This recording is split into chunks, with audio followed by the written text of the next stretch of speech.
या संदर्भामध्ये या सगळ्या चर्चांचा खूप मोठा आता रवंथ झालाय आणि हा रवंथ किती काळ आपण सर्वांनी मिळून करायचा हा एक मोठा प्रश्न आहे. मुळात अशा प्रकारच्या वारंवार चर्चा होणं हे दीर्घकाळ चर्चा होणं हे चुकीचं आहे आणि या संदर्भामध्ये राष्ट्रवादी पक्षाने त्यांच्या पक्षातल्या नेत्यांनी या संदर्भामध्ये स्पष्ट स्वरूपाची भूमिका सांगितली आहे. जयंत पाटील साहेब हे का भेटायला गेले याचं उत्तर, वर्षा निवासस्थानी का गेले याचं उत्तर त्यांनी दिलंय. सुप्रियाताईंनी देखील या संदर्भामध्ये इंडिया अलायन्स बैठकीमध्ये आम्ही एकत्रित बसून चर्चा करू असंही सांगितलंय. मात्र तरी देखील आता या चर्चा थांबता थांबत नाही. मला असं वाटतं की त्यांच्या बोलण्यावर आपल्याला विश्वास ठेवायला काही हरकत नाही आणि हा त्यांच्यावर आपण विश्वास ठेवत नसल्यामुळे जणू काही आता ओपन सिक्रेट झालंय अशा प्रकारचं एक वातावरण तयार केलंय. अशा प्रकारचं चित्र हे राजकीय दृष्टिकोनातून काही योग्य नाही. पार्थ पवार केंद्रात मंत्री होतील अशी शक्यता वर्तवली जाते. ते व्हावेत म्हणून त्यांच्याच प्रदेश उपाध्यक्षांनी एसीएमला पत्र लिहिलं आहे. त्यानंतर पटेल तटकरे यांनी मुख्यमंत्र्यांची भेट घेतली. एक सुप्त संघर्ष राष्ट्रवादी बघायला मिळतो. भाजपच्या आतल्यात संघर्ष, भाजपचा आणि एकनाथ शिंदेचा संघर्ष, या दोघांचा राष्ट्रवादीशी संघर्ष, राष्ट्रवादीच्या आतल्यात संघर्ष. त्यामुळे आता हे सत्ताधारी पक्ष जे आहेत हे महाराष्ट्राच्या करमणुकीचा जणू यांनी काही ठेकाच घेतला आहे असं म्हणायला काही हरकत नाही. त्यामुळे हा वगनाट्य आहेत का, हा तमाशा आहे का, महाराष्ट्राची हास्यजत्रा बंद करून आता यांच्यावरच सर्व एपिसोड सुरू करावेत असा एक फार मोठा प्रश्न हा महाराष्ट्राला पडला आहे. 20व्या दिवशी जंतर मंतरवर अखेर काँग्रेस पोहोचलेली आहे. त्या ठिकाणी वांगचुक यांचं जे उपोषण आहे या उपोषणातले मुद्दे आणि काँग्रेसचे मुद्दे हे एकच आहे आणि या सर्व मुद्द्यांच्या अनुषंगानं काँग्रेस हा खूप आधीपासून हा संघर्षात आहे. नीटचा पेपर यावेळेस पहिल्यांदा फुटला आणि नीटचा पेपर हा 71 वेळेस यावेळेस फुटला. मागच्या 70 वेळेसपासून मोदी सरकारच्या आम्ही याच्या विरोधात आहोत आणि यावेळेस देखील आम्ही जे मंत्री आहेत धर्मेंद्र प्रधान यांचा राजीनाम्याची मागणी जोरकस पद्धतीनेही केलेली आहे. आणि अशा काळामध्ये जे श्री वांगचुक जे आहेत हे काही पहिल्यांदा उपोषणाला बसले नाहीत. याआधी ते लद्दाखच्या स्थानिक भूमिपुत्रांना न्याय मिळावा आणि त्यांचे अधिकार जे स्थानिक पातळीवरचे अबाधित ठेवावे या अनुषंगाने देखील ते उपोषणाला बसले होते. 370 करण्याच्या एकंदरीत नादामध्ये भारतीय जनता पक्षाने लद्दाखच्या भूमिपुत्रांचा नाकारलेला अधिकार जो होता तो त्यांना पुन्हा मिळवून देण्याच्या अनुषंगानं काँग्रेस देखील त्या मुद्द्याचं समर्थन पहिल्यापासून करत आलेली आहे. आणि आता उपोषणाला बसल्यावर आज जरी आमचे त्या ठिकाणी कोणी प्रतिनिधी गेले असतील तर त्यांच्या मुद्द्यांशी आम्ही सहमत आणि आमचे आणि त्यांचे मुद्दे एकच होते. मात्र राहुल गांधी आणि काँग्रेस यंदा त्या आंदोलनाशी जोडून बघण्याची आवश्यकता नाही. मूळ मुद्दा आहे की मोदी का नाही गेले, मूळ मुद्दा आहे की मंत्र्यांनी राजीनामा का नाही दिला. त्यामुळे मूळ मुद्दा जो आहे मोदी का नाही गेले, मोदींनी का दखल घेतली नाही, मोदींनी या संदर्भात मन की बात का केली नाही हे आपण विचारायला तयार नाही. काँग्रेस गेली का नाही गेली का, राहुल गांधी काय म्हणतात, म्हणजे एकंदरीत मुद्दा सोडून दुसरीकडे भरकटण्याचं जे कौशल्य भारतीय जनता पक्षांनी काही हस्तकांना सोबत घेऊन जे चालवलंय त्याची प्रचिती या निमित्तानं मात्र येते. मूळ मुद्दा हा आहे की धर्मेंद्र प्रधान यांनी राजीनामा दिलाच पाहिजे आणि या उपोषणाची दखल नरेंद्र मोदी का घेत नाही.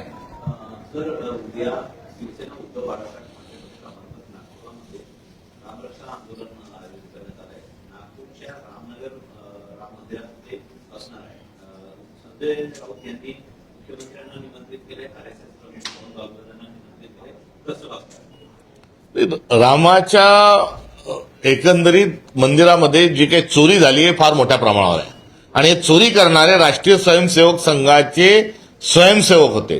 चोरी करणारे जे आहेत ते भारतीय जनता पक्षाशी घनिष्ठ संबंधित होते.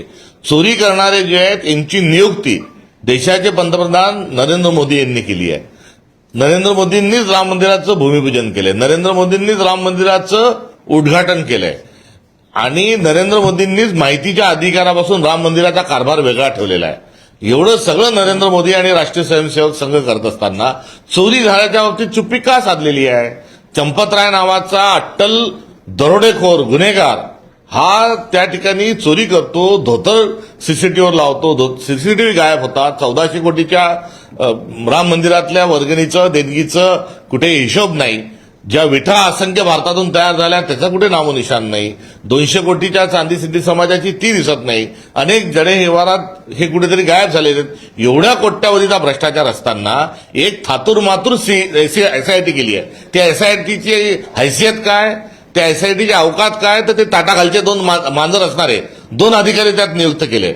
असे ताटाखालचे मांजराच्या अध्यक्षित प्रमुख उपस्थितीत जर एसआयटी केली आहे तर त्यामध्ये ते मांजर जे आहे ते फक्त शेपी ठरवणार आहे, ते गुरगुरी करणार नाही, कोणताही निकाल त्यातून येऊ शकणार नाही.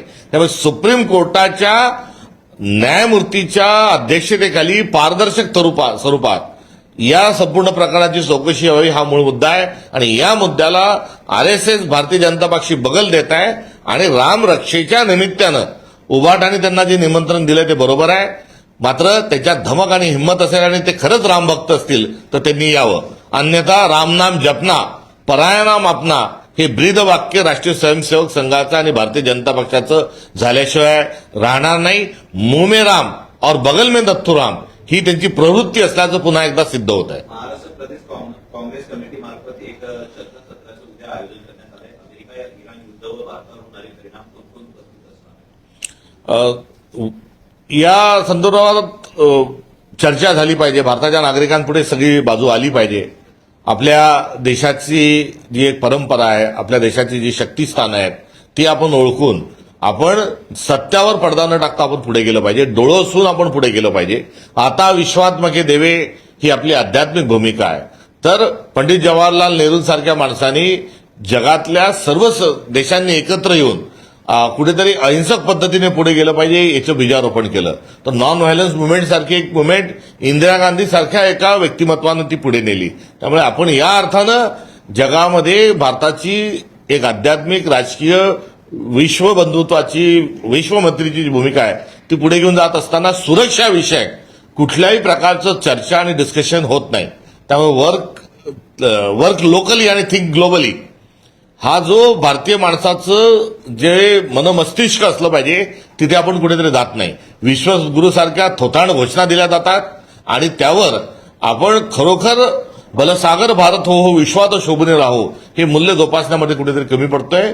उद्याच्या या चर्चासत्राच्या अनुषंगानं भारताची बलस्थानं आणि भारताला कोणाचा धोका आहे या संदर्भामध्ये एक वैश्विक चिंतन हे व्हावं आणि त्या वैश्विक चिंतनातून प्रत्येक भारतीयाने आपल्या देशाची अस्मिता जोपासत असताना विश्वामध्ये शांती नांदेल या अनुषंगानं स्वतःचं आचार विचार व्यवहार आणि उच्चार ठेवला पाहिजे. ही उद्याच्या एकंदरीत वर्कशॉपच्या अनुषंगानं असणारी अपेक्षा आहे. आणि अलीकडच्या काळात ग्लोबलायझेशन झाल्यानंतर आणि 1992ला मनमोहन सिंग नरसिंहरावांनी गॅट करारावर स्वाक्षरी केल्यानंतर खुल्या अर्थव्यवस्था आपण गेल्यानंतर आता भारतातच काय चालू आहे, महाराष्ट्रातच काय चालू आहे, माझ्या गावातच काय चालू आहे याकडे लक्ष ठेवून भागणार नाही. तर आपल्याला पण आपलं जे व्हिजन आहे हे वैश्विक करावं लागेल आणि त्या वैश्विक व्हिजन करण्याच्या अनुषंगानं उद्याचं चर्चासत्र आहे. भारतीय जनता पक्ष आपल्या डोळ्याला झडपं ठेवून आपल्याला जे चालवत आहे त्या चालवण्यामध्ये ती झडपं डोळ्यापुढची काढून टाकावी हा एकंदरीत उद्याच्या चर्चासत्राच्या मागचा हेतू आहे. आपण विदर्भामध्ये धान उत्पादक क्षेत्रही मोठ्या प्रमाणात आहे. मुख्यमंत्री देवेंद्र फडणवीस यांनी हिवाळी अधिवेशनामध्ये वचन दिलं होतं की धान बोनसच्या अनुषंगानं 20,000 प्रति हेक्टरी त्यांना देण्यात येईल. मात्र अजूनही कुठे सरसकट कर्जमाफी तर नाहीच आहे, मात्र धान बोनस अनुत्तरित आहे. आपण सांगितल्यानुसार मागच्या अधिवेशनामध्ये देवेंद्र फडणवीसांनी वचन दिलं, पण जिथे देवेंद्र फडणवीस वचन देतात तिथे नक्की घात आहे, नक्की धोका आहे आणि आता पाठीत खंजीर खुपसला जाणार आहे याची खात्री सर्वांना बाळगावं लागेल. अशा प्रकारचं एकंदरीत त्यांचं चरित्र आता हे महाराष्ट्रामध्ये मुख्यमंत्री म्हणून निर्माण झालेलं आहे. त्यामुळे त्यांनी जसे बोलले तसा चालय त्याची वंदावी पावले अशी म्हण आहे. मात्र याच्या उलट ते करतात. म्हणजे आपण काय करायचं, म्हणजे पायातलं काही काढायचं का काय काढायचं असं मी म्हणणार नाही. मात्र याच्या उलट ते करतात. शेतकऱ्यांची कर्जमाफी फसवी आहे ते पुन्हा एकदा आपल्या सगळ्यांच्या समोर आलंय. मात्र महाराष्ट्र विद्युत महामंडळ एमएसईबी ही त्यांच्या मित्राला इंधन देण्या उद्योगपती मित्राला त्यांच्या त्यांचे आका नरेंद्र मोदी यांच्या मित्राला ते इंधन द्यावी म्हणून इलेक्ट्रिकच्या संदर्भात विजेच्या संदर्भात शेतकऱ्यांच्या संदर्भातलं जे थकबाकी आहे ती सरकार भरती आहे. त्यासाठी सर्वात आधी पैसे दिले जातील आणि ते पैसे देऊन संपूर्ण एमएससीबी जी आहे ही उद्योगपती मित्राच्या घशात घातल्या जाईल यासाठी त्यांच्याजवळ पैसे आहेत. समृद्धी महामार्ग करण्यासाठी त्यांच्याजवळ पैसे आहेत. समृद्धी महामार्गातून 2000 कोटीचा भ्रष्टाचार करून 50 खोके एकदम ओके नावाचा नारा त्यांनी चिरंजीव हा अमर करून ठेवला. ते करण्याकरता त्यांच्याजवळ पैसे आहेत. लाडकी बहीणचे 2100 रुपये करण्याकरता पैसे नाही. दुष्काळाच्या सावटात सापडलेल्या शेतकऱ्यांना सानुग्रह अनुदान देण्याकरता त्यांच्याजवळ पैसे नाही. दुबार पेरणीचे पैसे देण्याकरता त्यांच्याजवळ पैसे देण्याकरता त्यांच्याजवळ कुठल्या प्रकारची तरतूद नाही. त्यांना कल्याणकारी योजना राबवण्यासाठी त्यांच्याजवळ तरतूद नाही. मात्र शक्ती महापीठ करण्याकरता त्यांच्याजवळ पैसे आहे. हा देवेंद्र फडणवीसांचा बेगडीपणा जो आहे हा एव्हाना महाराष्ट्राच्या लक्षात आलाय. करिता स्वतःचं प्रोजेक्शन काय इन्फ्रामॅन असं स्वतः करून घेत असताना ते इन्फ्रा मॅन नाही, ते डिझास्टर मॅन आहे. ही महाराष्ट्राची असणारी आजची वर्तमान वस्तुस्थिती आहे.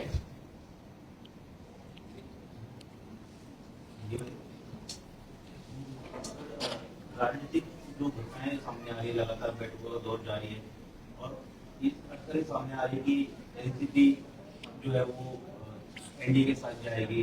चर्चा लगातार जारी है और बैठकें जो है उसमें हवा देने का काम कर रही है. लगातार इस प्रकार से चर्चा हो रही है. सुबह दोपहर शाम अलग अलग खबरें जो आ रही है, ये खबरें आना थोड़ा आश्चर्यकारक है. वास्तव में इस दल के जो नेता है उन्होंने बार बार लगातार कहा है कि हम इंडिया अलायंस के साथ हैं और इंडिया अलायंस के साथ ही हम 19 तारीख को सारे विषय के माध्यम से चर्चा करेंगे. मगर इसके बावजूद जो चर्चा हो रही है ये दुर्भाग्यपूर्ण है. राम रक्षा आंदोलन उद्धव जी का जाने वाले नागपुर में उन्होंने संघ प्रमुख और मुख्यमंत्री को पत्र लिखा है और कहा है कि आप भी आइए. राम नाम जपना पराया नाम अपना, ये राष्ट्रीय स्वयंसेवक संघ का और भारतीय जनता पक्षा का मूल मंत्र है. मुंह में राम और बगल में नथुराम, ये उनका किरदार है.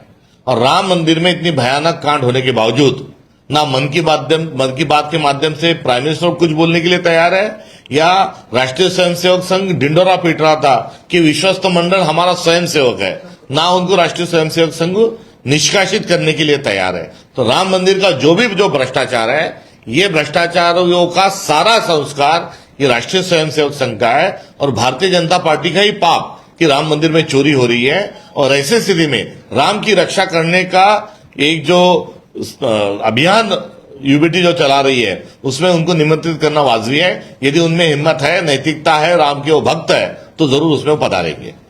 उनको अंकित करें कि 20 तारीख को मेरे आंदोलन में शामिल हुई मोर्चे में, ना कि सलाह दी कि कोई अनशन खत्म करे. वांगचुक जी का ये अनशन जो है इसके पहले भी वो बैठे थे. मैं आपको याद दिलाता चलूं कि वांगचुक जी पर कोई उन पर केस या कोई मुकदमा न होने के बावजूद उनको एंटी नेशनल करार देते हुए भारतीय जनता पार्टी ने उनको राजस्थान की जेल में भी सलाखों के पीछे डाला था. उनको सलाखों के पीछे डालते समय भी कांग्रेस ने उस चीज का खंडन किया था. इतना ही नहीं तो 270 को लगाने के चक्कर में जो लद्दाख का भूमिपुत्र है उसके अधिकारों का हनन हुआ था, उसको लेकर भी अनशन को लंबा बैठे थे. उस स्थिति में भी लद्दाख के लोगों के साथ कांग्रेस थी और आज उनकी जो मांग है उस मांग को उनसे कई पहले से कांग्रेस भी उसी को उठा के लेके आगे चल रहा है. इसलिए हर हाल में जो धर्मेंद्र प्रधान है उनका इस्तीफा होना चाहिए और नीट के एग्जाम में पारदर्शिता जरूर लाना चाहिए. राहुल गांधी गए नहीं गए, कांग्रेस का क्या स्टैंड है, ये मुद्दा नहीं है. नरेंद्र मोदी क्यों नहीं गए 20 दिन के बाद, ये मुद्दा है. धर्मेंद्र प्रधान ने इस्तीफा क्यों नहीं दिया, ये मुद्दा है. इस मुद्दे से ध्यान भटकाने के लिए भारतीय जनता पार्टी अनशन स्वरूप के प्रोपोगंडे कर रहा है. कुणाल कामरानं असं म्हटलंय जंतर मंतर गेल्यानंतर सीता के पती असं म्हटलेलं आहे. तिथं रामाचं नाव डायरेक्टली घेतलं नाही, त्याच्यावरून टीका होते कामरावर. आता नाही, राधेचा पती, सीतेचा पती हे आपल्या असणाऱ्या आध्यात्मिक ठेवी आहे आणि या संदर्भामध्ये सीतामाऊलीच्या पतीच्या संदर्भामध्ये उल्लेख करणं हा काही चुकीच्या अर्थाने घेतलेला नाही. मात्र राम जे आहेत त्याच्यावर आमचीच मालकी आहे असा टेंबा मिरवणाऱ्या लोकांना हे गळे उतरणं अवघड आहे. हे राम म्हणणाऱ्या आमचा सर्वोच्च नेता हे राम म्हणून त्यांचा मृत्यू झालेला आहे. त्यामुळे त्यांच्याजवळ कुठल्याही प्रकारची करुणा नाही, ते या अनुषंगाने पुन्हा एकदा सिद्ध झालंय. पडळकरांनी पोस्ट केलेली आहे, जयंत पाटील यांना आता चांगली सूट लागेल. आता कलगीतुरा जो आहे हा महाराष्ट्रात वेगवेगळ्या ठिकाणी सुरू आहे. विकासावर समस्येवर कोणी बोलायला तयार नाही, दुर्दैव आहे.